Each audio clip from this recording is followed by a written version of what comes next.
And a month ahead of the International Yoga Day, opposition parties have questioned the protocol set by the government. Opposition parties are alleging that the protocol for chanting Om and also uttering some Vedic mantras will restrict the International Yoga Day to followers of a particular faith. पिछली बार भी इस आयोजन के बारे में प्रश्न चिन्ह उठे थे। सिख, मुस्लिम्स, बुद्ध उनको अपने अपने तरीके से अपने धर्म को मानने की इजाज़त के मामले में ये दखल है। मैं निजी तौर पर ओम मंत्र के उच्चारण के विरुद्ध नहीं, लेकिन इसको सबके लिए कंपलसरी नहीं करना चाहिए।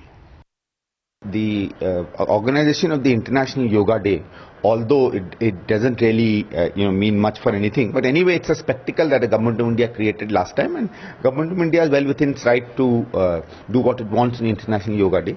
But now that you're bringing in elements of chanting Om and shlokas, then it becomes a religious issue, because see, the chanting of Om is clearly related to a particular religion. The Vedas, while it is a document of India, has been claimed by people following a particular religion as being a standard document of that religion. And if that is the case, then obviously anybody who either does not want to say something religious or is not religious or does not believe in that particular religion will find it very, very difficult. Now what you're doing is you're going to actually start making the International Religious Day purely restricted to people who believe in a particular fundamentalist form of a particular religion. It will be most unfortunate. देखिए, international yoga day पर अगर इस तरह का आयोजन है, मैं नहीं इसको गलत समझता। नस्बत उसमें अनिवार्यता ना हो और उसको एक सांप्रदायिक रंग ना दिया जाए। Well, it's for the second time that the International Yoga Day is going to be organized by the Government of India, and it's the protocol that they have set that has now become a bone of contention. Abhishek now joins us live on the story. Abhishek, now, is this mandatory? Does the protocol say that this is mandatory, or is it a guideline which says that to get into the prayer mode, chant Om, and also a mantra, a Vedic mantra has been suggested? Well, Anand, you see, in practice, things are going to remain the same as they were last time, and that is that this would be voluntary and optional. It's just part of a protocol, and the Vedic mantra which has been given in the protocol essentially means that if you all come together and pray together, it leads to healthy benefits, and so we begin this exercise of yoga. But of course the authorities say that there is no question of any controversy so far as this guideline is concerned. It's absolutely voluntary and optional, and that the government is not really going to enforce it apart from, of course, the 20 odd asanas that are part of the protocol. Back to you. Well, so the asanas of the protocol will be compulsory, but the fact that you have to chant Om to get into the mood of the prayer, and also a Vedic mantra which has been suggested there so that you can get into that prayer mode, try and get your... that is not mandatory, they say. Let's get Kamal Farooqi's point of view on this. He joins us on the phone. Good afternoon, Mr. Farooqi. What's your point of view on this? Now, Abhishek has just told us that from the government's point of view, this is not compulsory. It's just suggested in the protocol. No, once the government is doing it, means the way it is projecting the way things they want to do it. For the individuals, it is perfectly all right. Yes, it is not mandatory. That is also perfectly all right.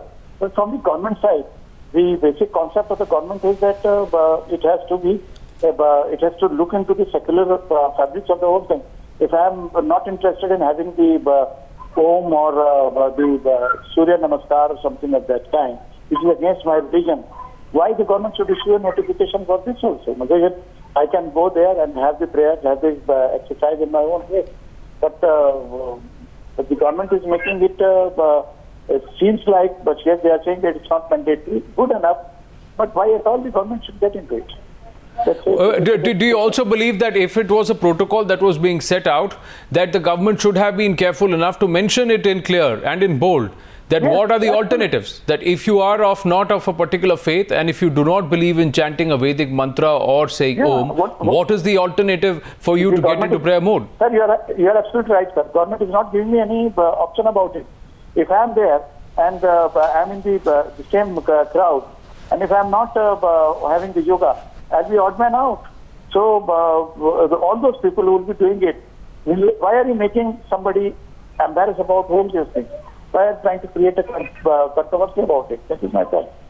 Right, Mr. Farooqi, thank you for talking to us. Going back to Abhishek. Now, Om is a universal sound, and it is supposed to be not related to any particular faith.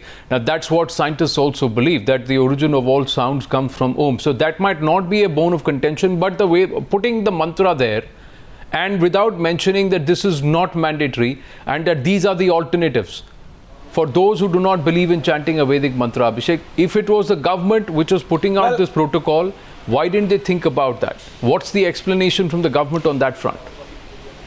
Well, it seems, Anand, we are yet to hear in detail what the government stand is so far as the controversy is concerned, but it seems as of now a copy-paste job from last year, and the government, just like it clarified last year that this is not going to be enforced or mandated, this time also they are saying that this is absolutely voluntary and optional.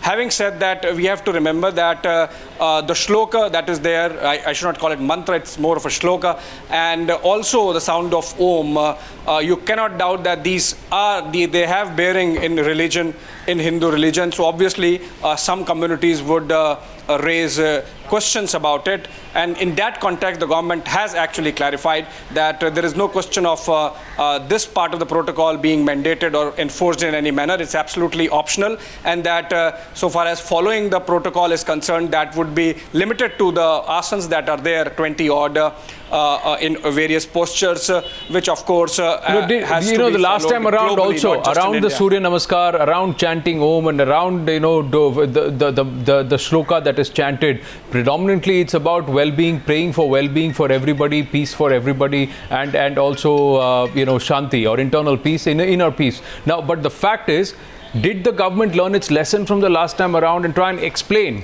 what this shloka actually means? What is the interpretation and what is the understanding, so that people of a different faith, people who do not understand Sanskrit, could have embraced it and said, all right, I believe in the philosophy. Has the government taken that effort to make it inclusive? Or has it said, all right, you want to practice, you want to say it, you say it, you don't want to say it, don't say it? Is that the attitude of the government? Anand, on the face of it, it does not seem that any extra effort has been made along those lines. But even if it had been done, we have to remember that the origin of the shloka in the Rig Veda, or that of sound Om with its connections to Hindu religion, obviously is not going to enthuse some communities. Or wait, Abhishek, just hang on. I've got Mr. Pawan Verma of the JDU with us on the phone. Mr. Pawan Verma, do you believe that the government, after the furore it kicked last time around, should have taken some extra effort to, one, explain its position, and also to try and make it more inclusive, this protocol? Well, my view in the matter is that if International Yoga Day is being celebrated, the mere chanting of Om is not wrong as part of a yogic or exercise. The problem arises when you try to impose a compulsion or try to give it a communal or a divisive color. This must be avoided. This evangelism should be avoided. And yoga, which is such a priceless heritage in this country, will be far more acceptable to all concerned. Yes, it is. It will be acceptable if it is followed as a discipline and as a science without trying to dilute it with the flavor of religion. Religion and compulsion. The problem is that some of the evangelists in this government, I'm afraid with the encouragement of the government, go overboard, and even something which should be a matter of bringing people together becomes unnecessarily divisive. This is something the government should really learn not to do. Yoga is a great heritage of this country. Yes, it is. It's not necessarily religion-oriented activity. It's for the body, it's for the mind, it's for people of all faiths can practice it, but government unfortunately introduces an element of compulsion, and B, gives it a religious color, which then becomes a divisive issue rather than a uniting one. True. Mr. Verma, if you could please stay with me on the phone line. I've got Sambit Patra of the BJP also with us on the phone. So let's try and put this question across and ask Sambit Patra. Sir, the charge is that rather than making it inclusive, you have it's a rehash of the last year's protocol, and it remains to be, divisive in nature rather than inclusive in nature. No, why any controversy over here? I don't understand. Because I was just watching your report, and as pointed out by the reporter rightly, the government has already clarified that these are all voluntary in nature. One doesn't have compulsorily say Om before beginning the yoga. It's just in protocol. You may or you may not say so. As far as yoga is concerned, we are going through this debate all over again. Because last year also we had the similar kind of debate, and ultimately we all had agreed to the fact that after all, yoga is a sense of exercise. Which has rightly pointed out Pawan Verma ji also, that it brings about an alienation, a togetherness of the mind, the soul and the body. And this balance only brings us into a position where we can fight the daily hullabaloo that we have in life, the daily strain that we take in life. So what is wrong in performing an No, but the argument, Mr. Patra, is not, the question is not about yoga. Nobody is challenging yoga. Nobody is saying that should not be practiced, because everybody believes it's as a discipline, as a science, it's our heritage, and it does far more good than any bad at all.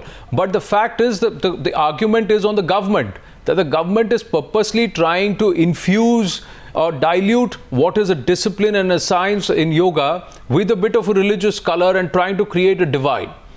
That's the charge that Mr. Verma also made, and I'm sure you heard that. No, not at all. I did not hear completely what he said, but I would say that as far as Om is concerned, it is voluntary in nature. Those who want to say it, can say it. Those who do not want to say it, there is no compulsion. So what is the problem? Why should we draw into unnecessary controversy? Well, Mr. Verma, do you buy that? Or do you think that given the fact that the furor that raised last year, they should have actually made it very clearly, written it in bold, that this is not compulsory and these are the alternatives that you can follow? No, my view is that if it is voluntary and if this is stated explicitly and not violated, I have no problem. You see, I sometimes really feel concerned as to why issues which are wholesome, which are revivals of our great heritage, should become matters of controversy. And I have finally come to the conclusion, Anand, that it's because sometimes the manner in which it is implemented goes far beyond the intention with which it was crafted.